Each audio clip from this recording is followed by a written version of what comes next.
తద్భ్యో నమః. ఈ రోజు 22వ పాసురం. ఇక అమ్మవారు మన గోష్ఠిలో చేరి మన చేత చేపిస్తున్నారు కదా, అన్ని స్వామి దగ్గర ఎలా వెళ్ళాలి ఏం చేయాలని చేపిస్తున్నారు అనమాట.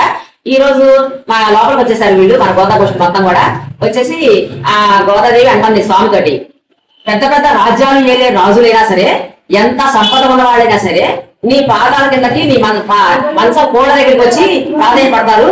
అలాగే మేము కూడా మా స్త్రీయత్వ అభిమానాన్ని వదిలేసేసి నీ పాదాల దగ్గరికి వచ్చి చేరాము స్వామి అని చెప్పారు. చెప్పి ఎలా లేవాలో చెప్తున్నారు, కళ్ళు ఎలా తెరవాలో చెప్తున్నారు. స్వామి వారి కళ్ళు, రెండు కళ్ళు కూడా ఒకటి సూర్యుడు ఒకటి చంద్రుడు అంట. స్వామివారు నిద్రపోయే స్వామి గవక్కన ఒకసారి కళ్ళు తీశారనుకో, అంత చల్లదనాన్ని ఇంత వెచ్చదనాన్ని, సూర్యుడు అంత వెచ్చదనాన్ని మనం తట్టుకోలేము, చంద్రుడు అంత చల్లదనాన్ని మనం తట్టుకోలేము.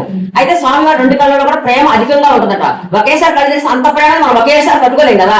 అందుకని అమ్మ చెబుతుంది, అజ్జామైంది కదా ఆయనకి ఎలా నడవాలి ఎలా నడవాలి అని చెప్తుంది అనమాట. ఈ రోజు కళ్ళు తెరవడం చెప్తుంది. కళ్ళు ఎలా తెరవాలి, తెల్లవారుజామున పువ్వు కొంచెం కొంచెం ఇచ్చుకుంటది, మొత్తం ఇచ్చుకోకుండా అలా తెరవాలి. మరి మొగ్గలు ఉంటాయి కదా, మా బతాక్ష చేసిన మొగ్గలు కట్టుకుంటారు కదా, ఆ మొగ్గ ఎలా ఉంటది, సన్న గేదె ఉంటది, దాని లోపల నుంచి ఒక కాయ కనబడతా ఉంటది, గల్లులు మోగే కాయ కనబడతా ఉంటది.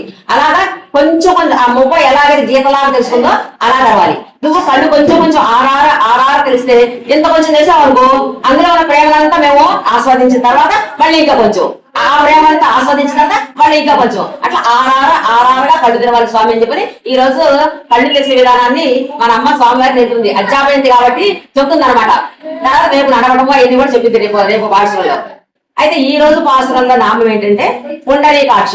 పుండరీకాక్ష అనే నామాన్ని మళ్ళీ రేపు పాసురంలో మన అమ్మ మనకి నామం ఇచ్చిందాక ఏ పని చేసుకున్నా కూడా మననం చేసుకుంటూ ఉందాం.